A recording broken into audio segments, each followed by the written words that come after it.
दोस्तों नमस्कार। मैं आज आपको ना 4 घोड़ों की कहानी सुनाता हूँ और ये कहानी इतनी ज़बरदस्त कहानी है कि आपको एक्चुअली इन घोड़ों से मैं क्या लिंक करने जा रहा हूँ, शायद आपको बहुत अच्छा लगेगा।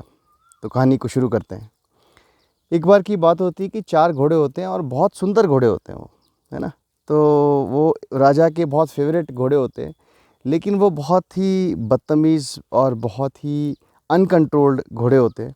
तो राजा एक दिन सोचता है, यार ये घोड़े तो हैं तो बहुत प्यारे, बिना मारे बिना किसी चीज़ के इनको अगर कोई इसको कंट्रोल कर दे और बिल्कुल ट्रेन कर दे तो ज़्यादा अच्छा रहेगा। तो वो अनाउंसमेंट करता है अपने पूरे के पूरे राज्य में। सभी लोग आते हैं, कोशिश करते हैं, लेकिन कुछ नहीं हो पाता है। तो राजा परेशान हो जाता है।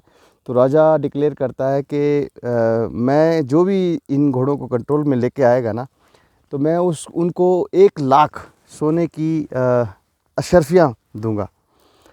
तो एक यंग सा लड़का राजा के पास आता है और कहता है कि राजा, मैं जो है आपके चारों घोड़ों को कंट्रोल कर दूंगा।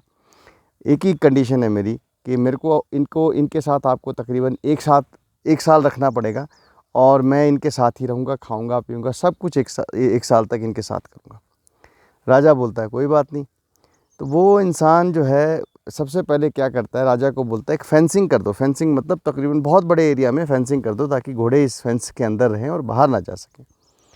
बस फिर क्या था, वो फेंसिंग के अंदर घोड़ों को ले जाता था। वहीं उसने छोटा सा अपना जो है घर जैसा बना लिया फेंस के अंदर आदमी ने।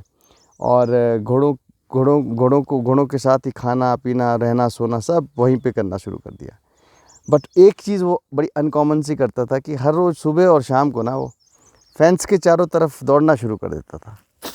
तो हफ्ता गुजरा, महीना गुजरा, 1-2 महीने के बाद घोड़े भी जो है ना उसके पीछे पीछे चलने लग गए, क्योंकि वो घोड़ों के साथ काफ़ी घुल मिल गया था।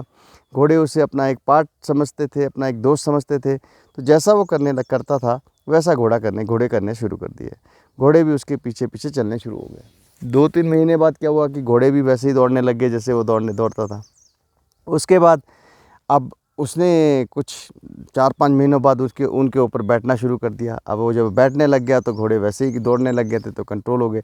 तो साल गुजरने के बाद जब राजा आया और राजा ने देखा ये सब चीज़ें, तो राजा बहुत खुश हुआ कि सारे के सारे घोड़े बहुत अच्छे से ट्रेंड हो गए।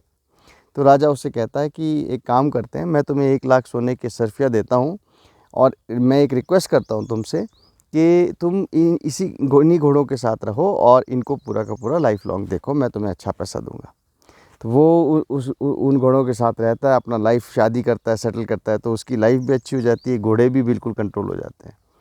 तो दोस्तों अब मैं इसके क्लाइमैक्स पे आता हूँ स्टोरी के। तो क्लाइमैक्स ये है कि ये घोड़े पता है कौन है। सबसे बड़ा पहला घोड़ा है चिंता, दूसरा घोड़ा है क्रोध, तीसरा घोड़ा है घमंड और चौथा घोड़ा है लालच। दोस्तों लाइफ में ना चिंतन करो, चिंता मत करो, क्योंकि चिंता जो है ना वो हमेशा आपको खोखला कर देगी। इसको कंट्रोल करने की कोशिश करो। अगर जब तक आप इसको लगाम में नहीं लेंगे ना चिंता को, ये आपको खाती रहेगी। तो चिंतन करिए, चिंता मत करिए। अब आते हैं क्रोध।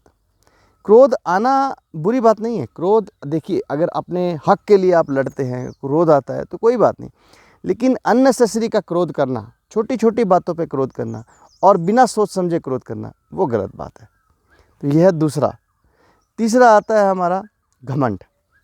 दोस्तों अगर मैं ये कहूँ कि मैं ये काम कर सकता हूँ, ठीक है, इसका मतलब है कि मुझे इस काम करने की एक्सपर्टाइज़ है और मुझे गर्व है इस चीज़ पे। अगर मैं बोलूँ मैं ही सिर्फ ये काम कर सकता हूँ, तो फिर मुझे अभिमान है। दोस्तों गर्व करना अच्छी बात है, लेकिन गर्व का अभिमान में ट्रांसफर होना वो बहुत गलत बात होती है।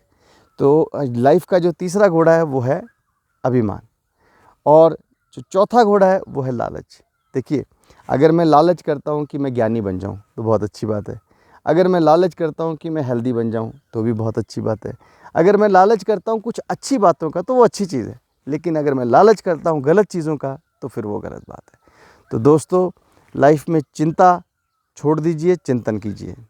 क्रोध करिए सिर्फ अपने हक के लिए, और गलत क्रोध, इंस्टेंट क्रोध मत करिए। गर्व करिए लेकिन अभिमान मत करिए।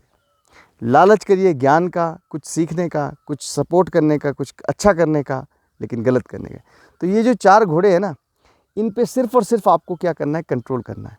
साल भर लगेगा आपको, इनको कंट्रोल करने में।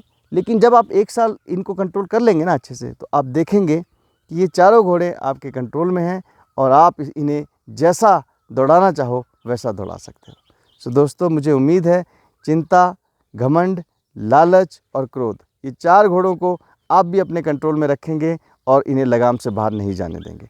सो मुझे उम्मीद है आपको मेरी कहानी अच्छी लगी होगी। Please like, subscribe and share my forward videos. Thank you very much. Have a wonderful day ahead.